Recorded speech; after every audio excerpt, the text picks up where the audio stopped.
Good evening. Good evening, everyone. And how are we feeling tonight? I hope everybody's doing good. Um, it's been a great day. Fantastic day. Can't complain about a thing actually. Today's been a great day. It's been a great Wednesday. Been looking forward to all the happenings that's been going on. I mean, wasn't too much happening today, was it?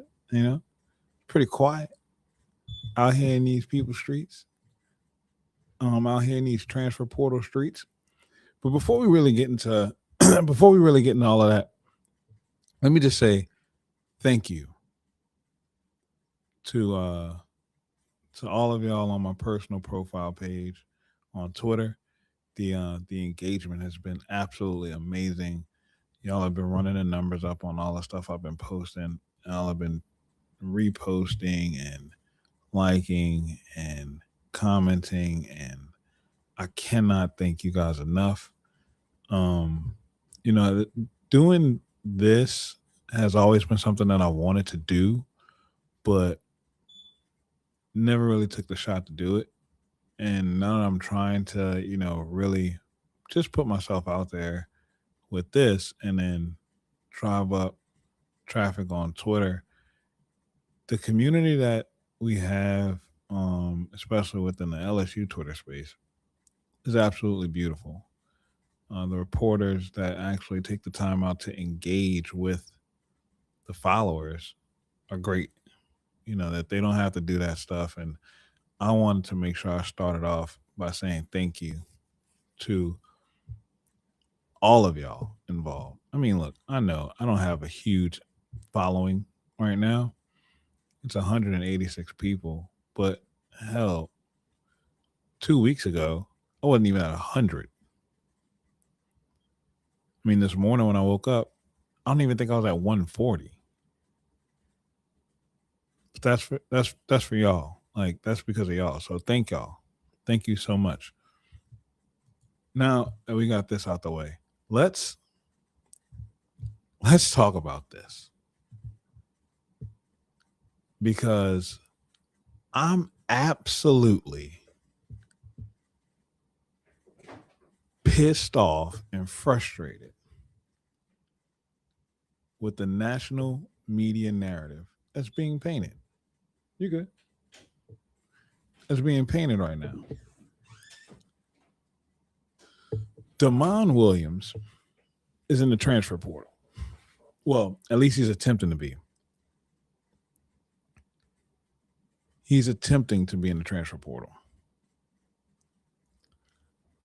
LSU had Sam Levitt on campus yesterday, and it looked like they were about to close. It looked like that they had their QB1 locked in, that they were loaded and ready to roll. And then while reports are breaking that one, Sam Levitt, Lane Kiffin, Whit Weeks, Eugene Wilson, who did commit later on today, were sitting courtside watching LSU get skull dragged by South Carolina on the basketball court. While they're sitting there courtside, the news breaks that Sam Levitt is actually going to continue his visit into Wednesday and have a meeting with Billy Glasscock. Typically in the NFL, these free agent visits, that's kind of how they go. You show up, you go through, like an in-depth meeting, full medicals, tour facility, and then you sit down with the GM. Y'all discuss numbers, and then y'all try to get the contract done, get the agreement before they leave. You don't want to let them leave the door. So it seemed like everything was headed towards that direction, that they were going to be going straight into meeting with Billy Glasscock on Wednesday, hammer out the finalities of the deal, and then bam, Levitt is QB1, right? Wrong, because not too long after that report came out, it breaks that Damon Williams is intending to put his name into the transfer portal. Why is Damon Williams important? As all of you, I'm sure, are aware, He is the QB that Lane Kiffin has been wanting before Lane Kiffin even knew who Trinidad Chambers was. And I think a lot of us are not paying attention to that. Trinidad Chambers came onto the scene last year. Lane Kiffin and Charlie Weiss Jr. have been on Damon Williams for several years. And because of that, because of how well they recruited him, he actually ended up committing to Ole Miss at one point. But he's from Chandler, Arizona. So eventually that commitment flips, and this is in 2024. We're talking about that commitment flips. And then in the flipping of that commitment, he flips to the home state team, Arizona, the Wildcats, head coached by one Jedd Fisch. Let's lay out the timeline. In 2024, you have a historic run taking place by the University of Washington. Also at that time, while Washington is making this run to the national championship, Nick Saban retires. Washington would then go on to lose the national championship game. And because of that loss, it opens up Kalen DeBoer for what no one saw coming to become the heir apparent to Nick Saban. That's important because once Kalen DeBoer leaves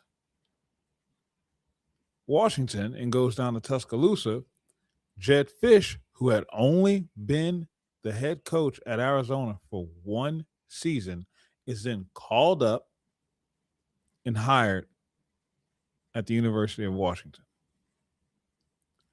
At this point in time, it's now January. The early signing class has already been committed, signed, and beginning to enroll into their universities.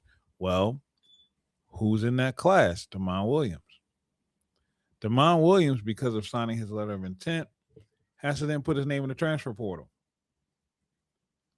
Putting his name in the transfer portal, guess who's back hot on his trail? One Lane Kiffin and one Charlie Weiss Jr.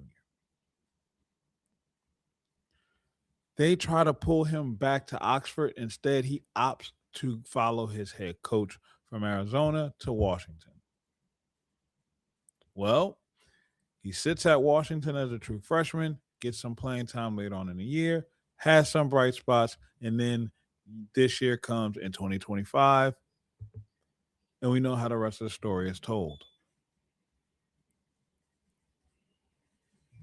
Burst onto the scene, has a phenomenal sophomore campaign. Lane Kiffin becomes the head coach at LSU, leaving Ole Miss. In the midst of this, the Trinidad Chambers of it all, Charlie Weiss discovers Trinidad Chambers. Trinidad Chambers burst onto the scene in the same season, but he only has that 1 year of eligibility. In the process of becoming LSU's head coach, Lane attempts to help Trinidad get another year of eligibility with the hopes of being able to pull him into Baton Rouge, allegedly. This is major because guess who's not available? Damon Williams.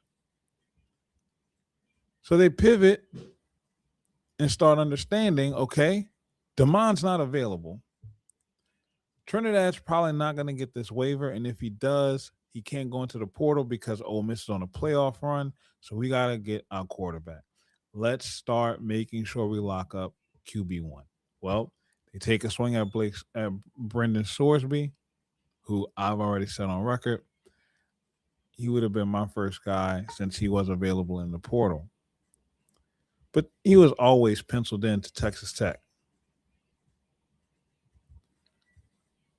Texas Tech had got his girlfriend down there, gave her an NIL deal. Next thing you know, he's there too. Like, let's be honest.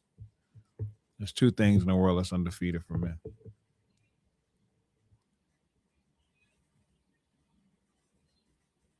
So now it leaves us with Sam Levitt, who's ranked as the number one quarterback available in the portal.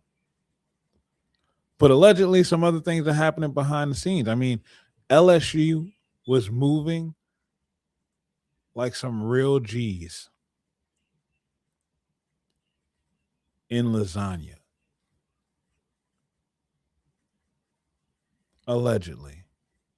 But they apparently aren't the only ones. A lot of people were trying to get at this kid and get him to put his name into the portal.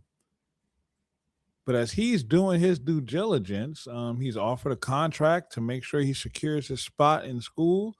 He accepts, signs the contract with Washington, and guess what? He's not in. So everybody at this point is just moving on. Or so we thought. So 4 days after signing the contract, Damon puts his name into the portal, or at least he tries to.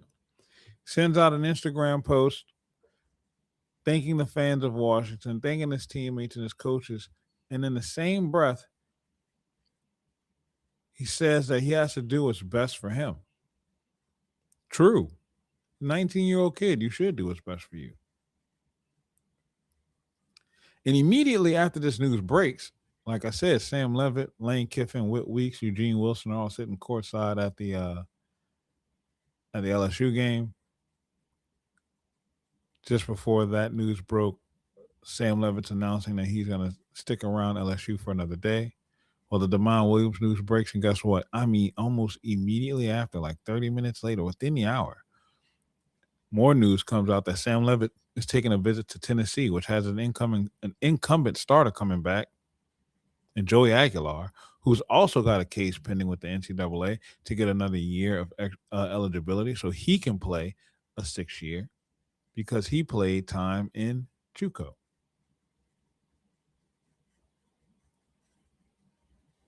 So let's really understand this, because there's a lot of moving pieces. Damon Williams now is in the portal, but not in the portal. Sam Levitt is not LSU's quarterback, but not Tennessee's quarterback. And he was on campus trying to finalize things, but can't finalize things. But now we have this kid who Lane Kiffin and Charlie Weiss Jr. have an absolute connection to. They have a strong connection to this young man. And because he put his name into the portal and his past history and links with Lane and Charlie, it's automatically assumed through sources, allegedly, that LSU is the team to beat for Damon Williams' services.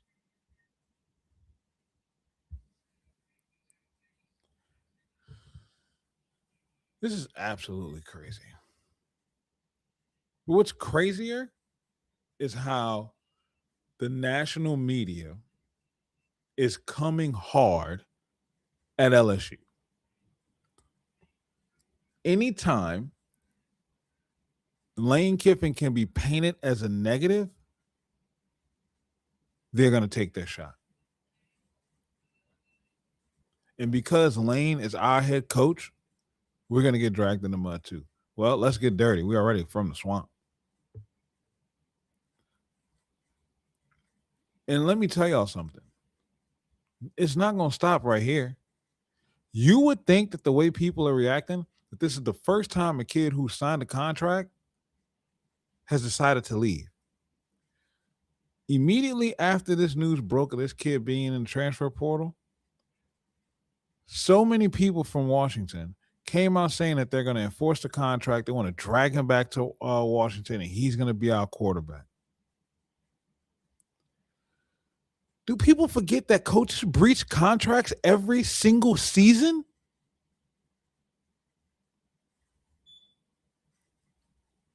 Do they not understand that? Jed Fish breached his contract with Arizona in order to take the job at Washington. You know what was taking place? They paid a buyout.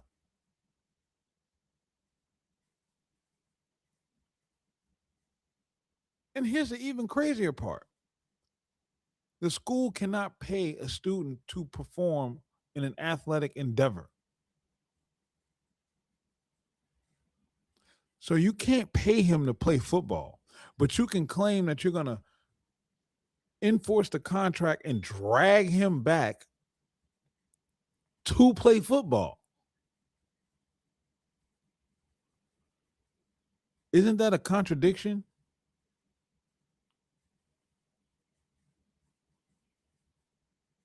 Tell me where this makes sense at.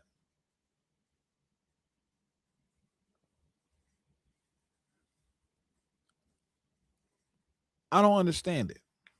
And while I'm processing my thoughts, like the page, hit the subscribe button on our YouTube channel, jump in the chat and share your thoughts with me on how you feel with this. Thank you for all the people who are on Twitter right now. I really do appreciate it. But come on, hit us up. Let me know how y'all what y'all initial reaction is to this as well. So you want this kid to come back. You want to hold him to this contract. And you're trying to enforce a contract. And you put language in the same contract that's somewhat illegal, stating that you will not put this kid's name in the portal if he decides he wants to go into the portal. Well, based on the NCAA bylaws, any student athlete that requests to have his name submitted into the transfer portal, that school has a 48-hour rule in order to meet that request. So by you saying in this contract that you are going to say no, it's at us, you are not allowed to go into the portal. We're not going to put your name in there because we decided that. You're going to go against the NCAA bylaws. So you're going up against you're in breach of a contract that you have with the NCAA in regards to this. And now you're mad that this kid is in breach of his contract. And you can argue that, oh, well, guess what? We're going to be damaged by this because we couldn't prepare ourselves for his departure, and the revenue that we were supposed to generate off of him was something that we had planned for. Cool. He signed the contract 4 days ago. How much money are you losing? And if that's the case, let the other school who he's playing for make you whole. It's called a buyout.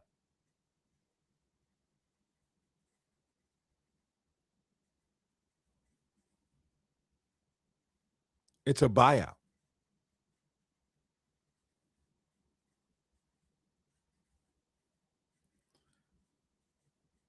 So what's really your issue? You feel played? Then feel played. Say it. But I can tell you this. That kid gave you everything he had for those 2 years. And now he doesn't want to do it anymore. And you're trying to make an example out of him? Oh, wait. But there was an example. His name is Xavier Lucas. And how ironic. Xavier Lucas played for the University of Wisconsin. But Xavier Lucas isn't as high profile. He was just a defensive back.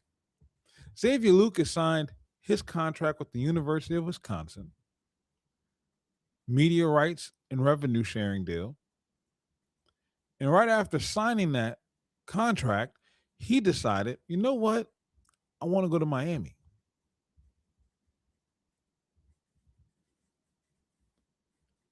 And guess what he did? He left and went to Miami. And what is Miami doing?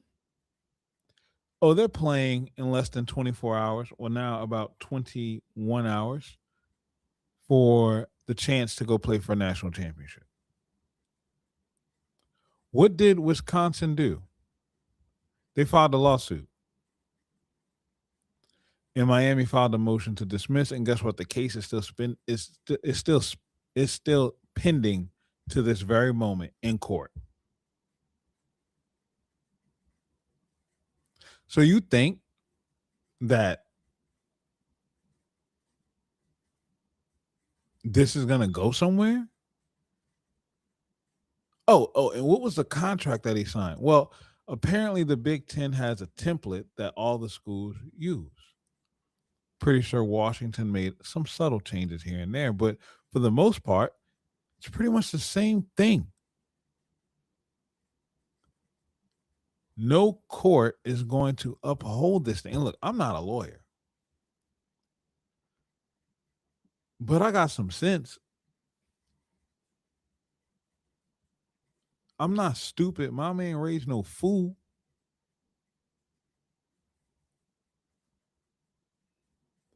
So let's not be dumb about this. A court, you think a court is going to drag a kid back to school where he's not an employee? When let the NFL come calling for Jed Fish. Is the University of Washington going to sue Jed Fish for not fulfilling his contractual obligation? Or are they going to allow him to pay his way out of his contract to make them whole so they can go pursue another coach? Which one do you think is more damaging to lose right now? The starting quarterback or the head coach?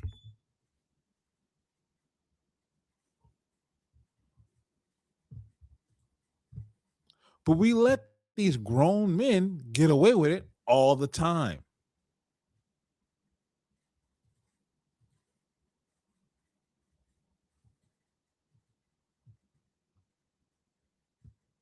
All the time. And for what reason?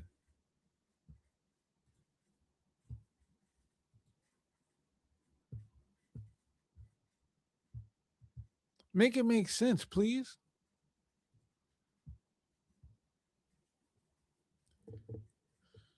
So it's good for the coach, but not for the players. Okay. Okay. And now that this is going on, you're trying to drag LSU and Lane Kiffin, and now LSU is the bad guy. This just happened at Miami. I don't see anybody trying to drag Mario Cristobal across the coals for doing the exact same thing.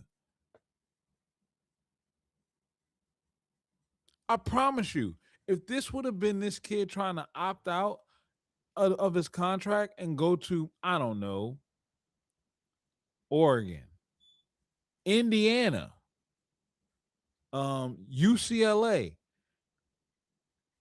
this would have been a front page story, but it wouldn't have dragged out like this.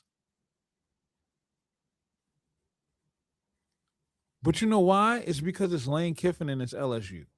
And every time something happens and anybody can come and try to take shots at LSU, they are going to do it.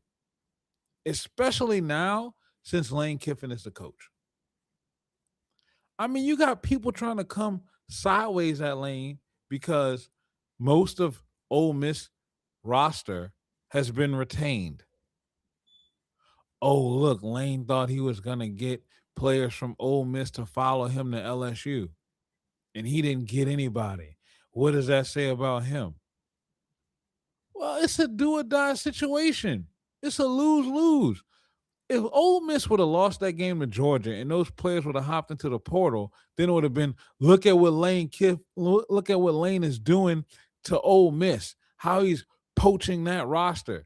That is so rude and disrespectful. He shouldn't be doing that to Ole Miss. Yet and still, you got Matt Campbell and James Franklin absolutely decimating two different schools within the same conference, and nobody's even talking about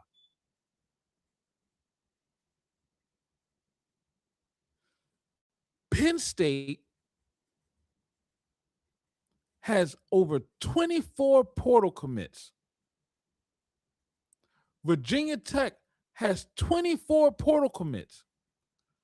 All of them came from the head coach's previous school.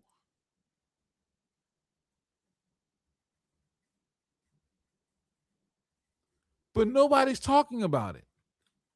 Alex Golish at Auburn.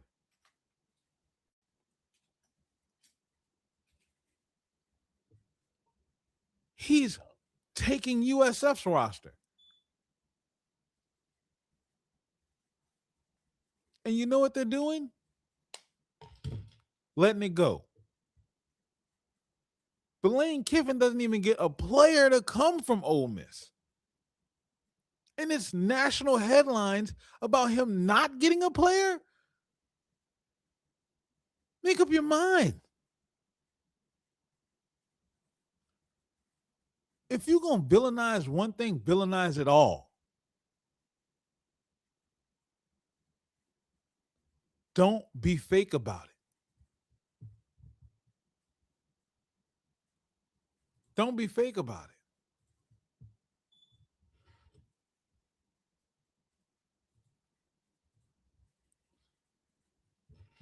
Absolutely crazy. Absolutely crazy. And it's more frustrating than anything because Lane has only been here for 6 weeks. He was introduced on December 1st. So it hasn't even been a full 6 weeks. It's been 5. Working on week 5. And even leading up to this day, before the Damon Williams situation took place, when the portal had opened, it was, oh, it's quiet. Lane thought he was the portal king. Lane thought he was this. Ole Miss is popping off with a couple players here and there, and it's, oh, we got Portal Pete in the building. We got this in the building. And you would think that they are doing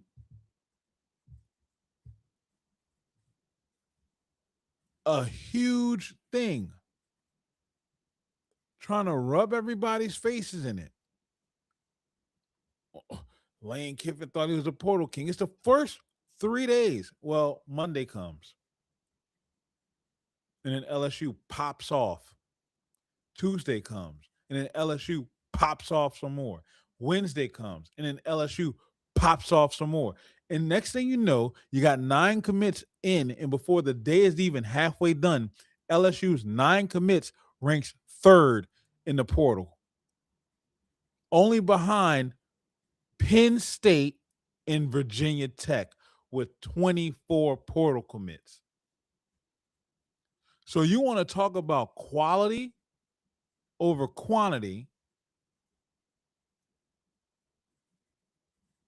within the portal. So not only is he getting players to jump in and come to LSU to jump the boat with him, but he's getting the top guys to do it. LSU has been in on the top 5 ranked players at almost every position so far. Outside of running back and offensive lineman, those are the only ones we haven't really heard about. But you got the number 2 ranked safety. You had the number 1 ranked edge come visit and you working on getting a second visit. The best receivers that you can get outside of Cam Coleman, the 2 best quarterbacks, and now the best quarterback that I truly feel. Damon Williams to me is what Trinidad Chambliss wants to be. Trinidad Chambliss is going on 24. Damon ain't even 20. And he's doing what Trinidad did with less talent around him.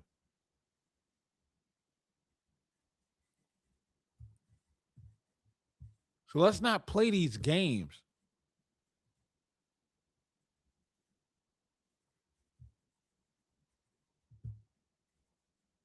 And as I'm speaking, you just landed another commit. You landed 3 specialists tonight: a punter, a kicker, and a long snapper. So what do you want the man to do? What does he have to do to be liked? And you know what? I don't even care. It doesn't even matter. It's irrelevant. But I do know this. If you are a fan of LSU, if you are from the boot and you love what LSU is doing, you got to embrace being the villain and don't just let these things slide. Because everything that Lane does, everything that LSU does is going to be under a microscope. It is not going to be for the faint of heart. But you know what shuts people up? Fucking winning. Excuse my language.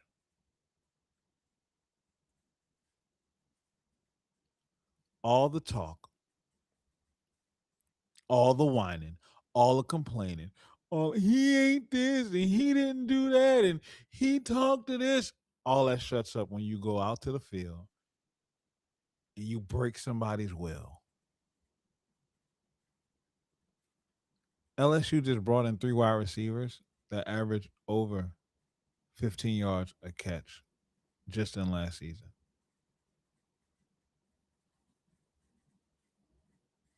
They're going to get a quarterback.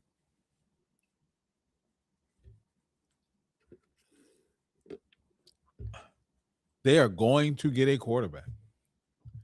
You better believe it. They are going to get a quarterback.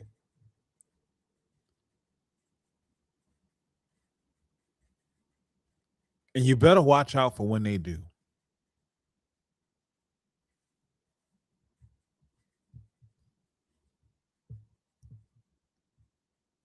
Because it's going to be some shit then.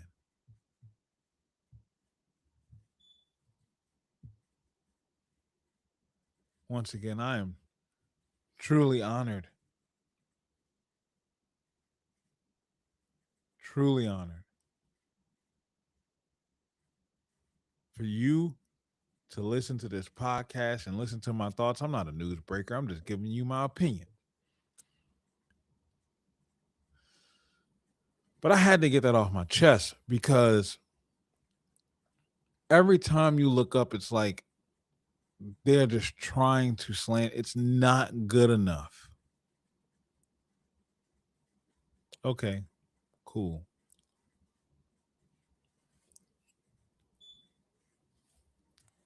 Hoisting that championship trophy will be, though.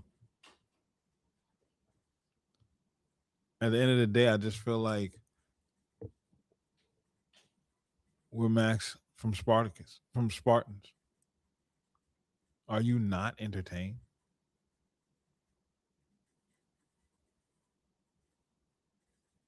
Are you not entertained?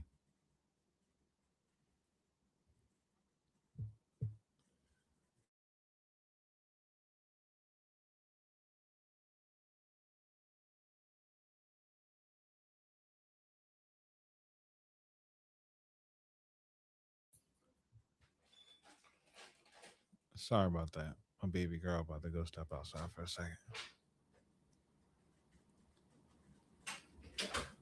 Don't like there's nothing else that you can do except for be entertained. So it's like we're standing in front of the Emperor of Rome, literally asking, are you not entertained? There's nothing more this man can do for you guys to just shut the hell up and let him work. He left Ole Miss. Look, it's an unfortunate situation, and I talked about this on Monday night. You have the calendar set up to where 2 different teams converge in the same year. There's no reason why college football should have it set up to where a 2026 team should overlap with a 2025 team. You got a 2026 incoming staff overlapping with a 2025 incoming staff. And regardless of where the previous coach came from and where the new coach is heading into, those old teams and those old schools are going to merge with the new school, and they're going to have overlapping qualities until the calendar is separated apart. There are teams literally building out rosters in the middle of the playoff run. Why is Indiana able, or not even able, why does Indiana have to focus on portal players and a semifinal playoff game? Why does Ole Miss have to put off having a recruit come in to visit because they have to travel to Tempe, Arizona to play a playoff game? The playoffs should be more important than anything else. That's the reason we play the game.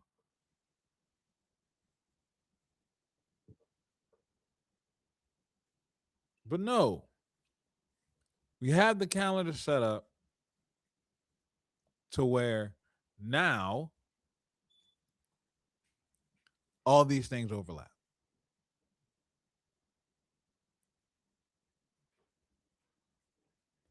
And that's absolutely terrible.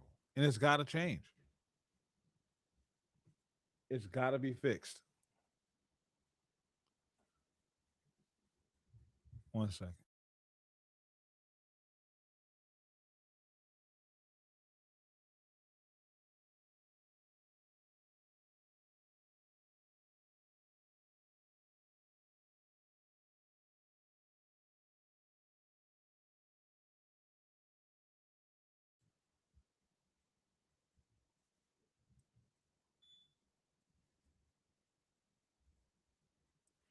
Sorry about that. My babies are still moving around a little bit.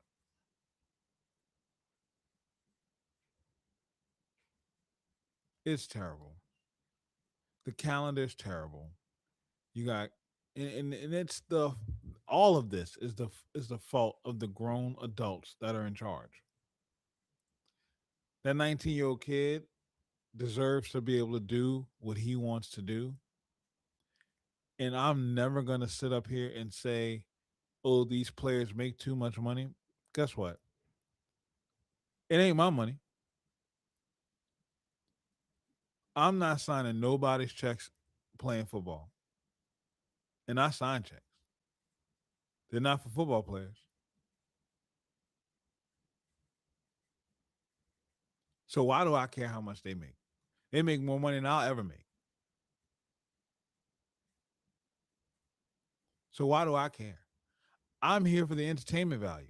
I don't care who shows up and puts on that yellow helmet with the three, I said yellow, that gold helmet with the three letters on the side, white stripe down the middle, white jersey with the gold pants.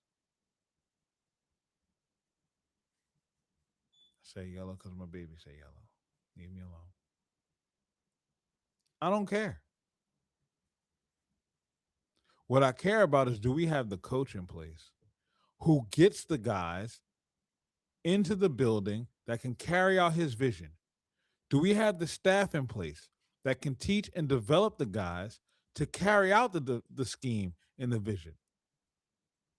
And do they have the passion and the buy-in for the community that they're playing for and representing, for the standard that had been set by the by the teams before them, to achieve the goals that others before them came? And I know Pete Golding was talking earlier about we don't recruit based off of the trophies inside the building. Well, you don't have that many trophies. You don't have legacies over there. You can't recruit to that. And his thing was because the guys in that room didn't win those things. Well, the guys you're recruiting didn't win them either. But they need to be able to understand that the place where they're coming to has been there before and can do it. You think Indiana is not recruiting off the success that they're having right now? The Big Ten championship that they just won, skull dragging Alabama in a Rose Bowl. You think they're not talking about that?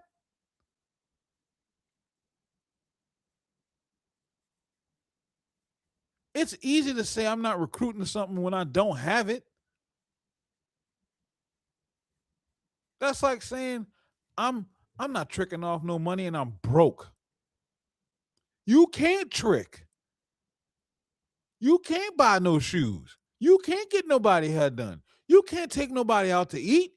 You can't get no nails done. You can't buy no bracelets, no jewelry, no earrings, no nothing. You can't pay a light bill, a phone bill. Can't put gas in nobody's car. You're broke. That's why the saying goes, it ain't tricking if you got it. You cannot recruit to something that you don't have.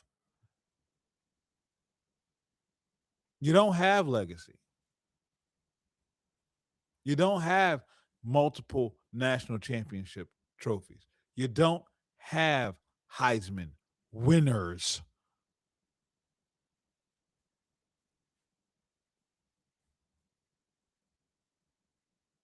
And that's just a fact. Y'all putting up banners in the stadium for a division championship that y'all didn't even win. Y'all weren't even the representative for the division that season to play in Atlanta.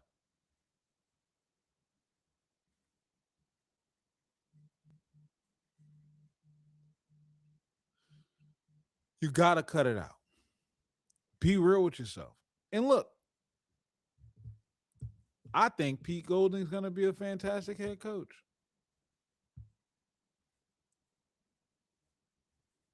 I truly do.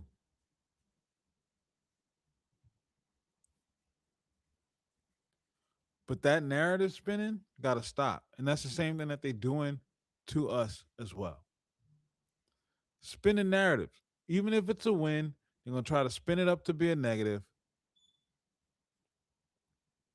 They're going to take all those negatives that are negatives and spin them further into more negatives. I mean, we got guys like Ross Dellinger. It seems like every time he reports something, I feel like he's doing Oppo research against LSU sometimes. And don't get me, Ross Dellinger is a damn good reporter.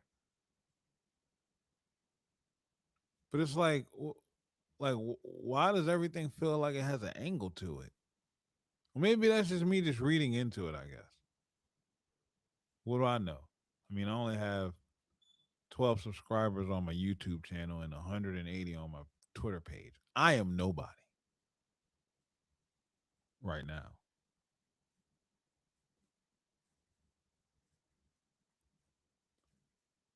We got to defend home. Don't let people who don't appreciate LSU and the things that we're doing now try to step down on us. Because let me tell you something. As much as Washington doesn't want to see Demond Williams leave, he has a path to leave. He can unenroll, enroll in whatever school he chooses to, whether it be Oregon, Miami, or LSU.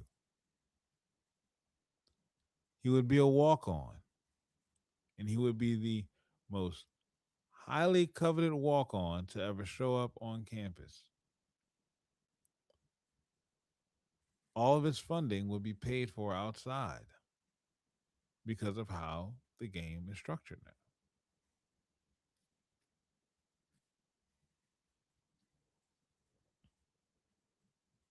And if that young man shows up in Baton Rouge, jogs out of the tunnel, taps the wind bar wearing number 2, you better watch the hell out. Because you thought Ole Miss offense was explosive. You put him out there with the receivers that we just brought in, Hollenberry in the backfield, and Trey Green in the slot. LSU's going to be dangerous. And if you think they hate us now, the hate will be from sea to shining sea. I guarantee it. You will find people in New York who hate us. You will find people in Seattle, Washington who hate us. They hate us right now. And the quarterback isn't even on our team. Hell, I'm pretty sure they'll spread the propaganda so far that they'll have people in Mexico hating on us.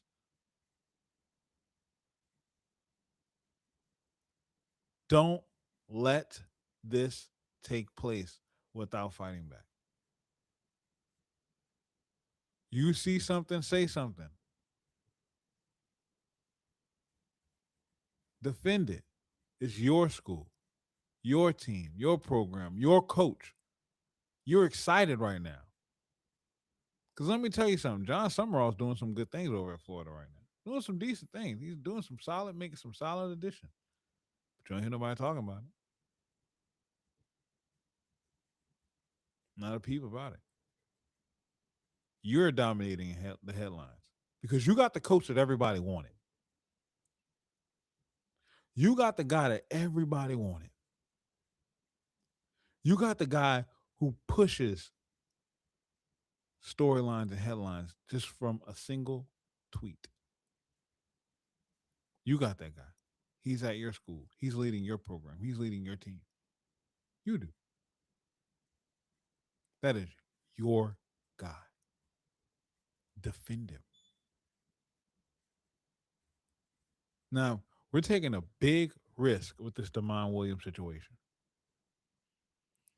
Because if we don't land him, where do we go? I don't know. But like I've always said, I don't care. Trust Lane. Trust Lane. Trust Lane. He's done it before. He'll do it again. Look, it's 10:30. I don't want to keep y'all too late. I'm gonna come on here early tomorrow. We're gonna talk about the game. I'm gonna give my pick. I'm gonna break some stuff down. I wanted to talk about the Saints and Tyler Shuck. I gotta give them their flowers for their performance on Sunday. I'm gonna talk about that a little bit tomorrow. Hopefully, we don't have anything break the internet tonight before we go to sleep or first thing early in the morning. Look, when you wake up, your feet touch solid ground. Thank God for another day, another opportunity to bless Him. Thank Him for being a part of Tiger Nation. It is a great day to be a Tiger. Oh my, oh my. It is a great day to be a Tiger. Let's bask in it. Let's enjoy it. Let's appreciate it for what it's worth. Times like this only come around but so often. So let's embrace it. Be the difference that you want to see in the world. Be kind. Hold the door open to somebody. Say good morning. Smile. Your smile makes a difference. Your smile can save a life. Keep some family members and friends in prayer. You never know what somebody's going through. Just send out good vibes. Be good to you, and people will be good to others, and people will be good to you. What you give out is what you get back. This is AP TNT. Come follow us on Twitter. Follow us on Twitter. Follow me on my personal page, AJP413, and go to the YouTube channel and subscribe. Like the page, share it. I can't thank y'all enough, man. I'll see y'all tomorrow. I'll see y'all tomorrow. Got some more content for you. The content is contenting. I love y'all. Peace.